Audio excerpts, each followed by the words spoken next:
آج کی یہ جو ہماری گفتگو ہے اس کا موضوع ہے کہ روزے کا انسانی جسم پر کیا اثر پڑتا ہے۔ ہر سال کروڑوں مسلمان سحری سے لے کر سورج ڈھلنے تک روزہ رکھتے ہیں۔ حالیہ برسوں میں دنیا کے کرۂ نصف شمالی میں رمضان گرمیوں کے موسم میں آتا ہے، جب دنیا کے کئی علاقوں میں گرمی پڑتی ہے اور دن لمبے ہوتے ہیں۔ ناروے جیسے شمالی ملکوں میں تو روزہ 20 گھنٹوں سے زیادہ ہوتا ہے۔ کیا یہ صحت کے لیے مفید ہے؟ اگر آپ لگاتار 30 دنوں تک ایسا کرتے رہیں تو آپ کے جسم پر کیا اثرات مرتب ہوتے ہیں؟ تو آئیے ہم لوگ اس کا جائزہ لیتے ہیں۔ سب سے مشکل وقت پہلے 2 دن ہوتے ہیں۔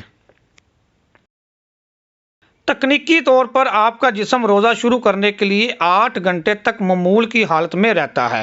یہ وہ وقت ہوتا ہے جب معدے میں پڑی خوراک مکمل طور پر ہضم ہو جاتی ہے۔ اس کے بعد جسم جگر اور پٹھوں میں ذخیرہ شدہ گلوکوز کے ذرائع استعمال کرنا شروع کر دیتا ہے۔ جب یہ ذخیرہ بھی ختم ہو جائے تو پھر جسم چربی کو پگھلا کر توانائی کے لیے استعمال کرتا ہے۔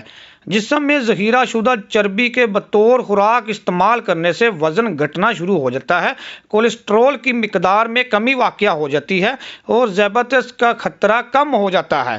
لیکن اس کے ساتھ ہی جسم میں شوگر کم ہونے کی وجہ سے کمزوری اور تھکاوٹ کا احساس شروع ہو جاتا ہے۔ اس کے علاوہ سر درد، سر چکرانا، متلی آنا اور سانس سے بدبو جیسی شکایات بھی ہو سکتی ہیں۔ یہ وہ وقت ہوتا ہے جب شدید بھوک لگنا بھی شروع ہو جاتی ہے۔ تیسرے سے 7ویں دن پانی کی کمی شروع ہو جاتی ہے۔ جب جسم روزے کا عادی ہو جاتا ہے تو چربی کو پگھلا کر اس سے گلوکوز بنانا شروع کر دیتا ہے۔ اس لیے افطار کے بعد پانی زیادہ مقدار میں پینا چاہیے، کیونکہ روزے کی حالت میں پسینہ آنے سے جسم میں پانی کی کمی یعنی ڈی ہائیڈریشن واقع ہو سکتی ہے۔ اس دوران آپ کے کھانوں میں توانائی والی خوراک ضرور شامل ہونی چاہیے۔ یہ ضروری ہے کہ جو خوراک آپ کھا رہے ہیں وہ متوازن ہو اور اس میں پروٹین، نمک اور پانی شامل ہونا چاہیے۔ 8ویں روزے سے 15ویں روزے تک عادت بن جاتی ہے۔ اس مرحلے میں جسم کے روزے کے عادی ہو جانے سے موڈ بہتر ہونا شروع ہو جاتا ہے۔ ڈاکٹرز کے مطابق عام زندگی میں ہم روزانہ ضرورت سے زیادہ کیلوریز استعمال کرتے ہیں، جس سے جسم کو دوسرے ضروری کام مثلاً اپنی مرمت کے لیے مناسب وقت نہیں مل پاتا۔ روزے سے یہ مسئلہ حل ہو جاتا ہے اور جسم اپنی توجہ دوسرے افعال کی طرف مرکوز کر دیتا ہے۔ اس لیے روزہ جسم کو نارمل رکھنے میں اور جراثیم کا مقابلہ کرنے میں مدد دیتا ہے۔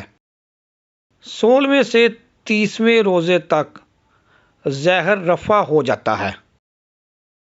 رمضان کے آخری دنوں میں جسم فاقہ کشی کے عمل سے مکمل طور پر آماہنگ ہو جاتا ہے۔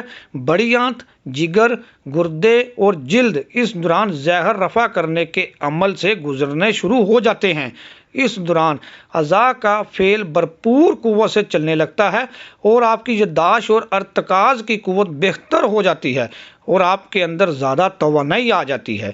اگر فاقہ کشی کئی دن تک مسلسل جاری رہے تو جسم پٹھوں کو پگھلانا شروع کر دیتا ہے، لیکن رمضان میں ایسا نہیں ہوتا، کیونکہ روزہ ایک ہی دن میں چند گھنٹوں کے لیے ہوتا ہے اور وہ اسی دن ہی ختم ہو جاتا ہے اور اس کے بعد انسان اپنی معمول کی خوراک کھانا شروع کرتا ہے۔ اکثر لوگ یہ سوال کرتے نظر آتے ہیں، کیا روزہ صحت کے لیے مفید ہے؟ جی ہاں، مگر ایک شرط کے ساتھ۔ روزہ صحت کے لیے اچھا ہے، کیونکہ اس سے ہمیں اس بات پر غور کرنے کا موقع ملتا ہے کہ کیا کھانا ہے اور کب کھانا ہے۔ البتہ میں اس کا مشورہ نہیں دے سکتا کہ 1 مہینے سے زیادہ عرصے تک مسلسل روزے جاری رکھے جائیں۔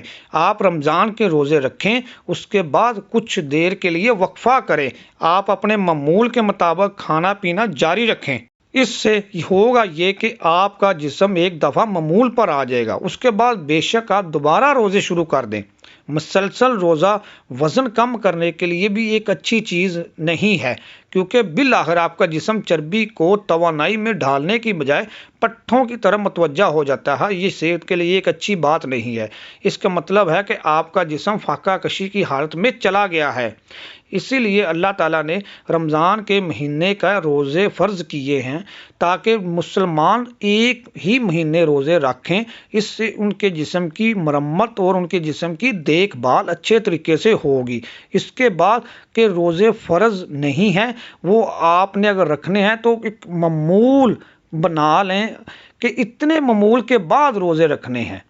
رمضان کے روزے اگر صحیح طریقے سے رکھے جائیں تو ہر روز جسم کی توانائی بحال ہو جاتی ہے، جس سے آپ بنا کسی ڈاکٹر یا نیوٹریشن کی فیس ادا کیے بغیر اپنا وزن بھی کم کر سکتے ہیں۔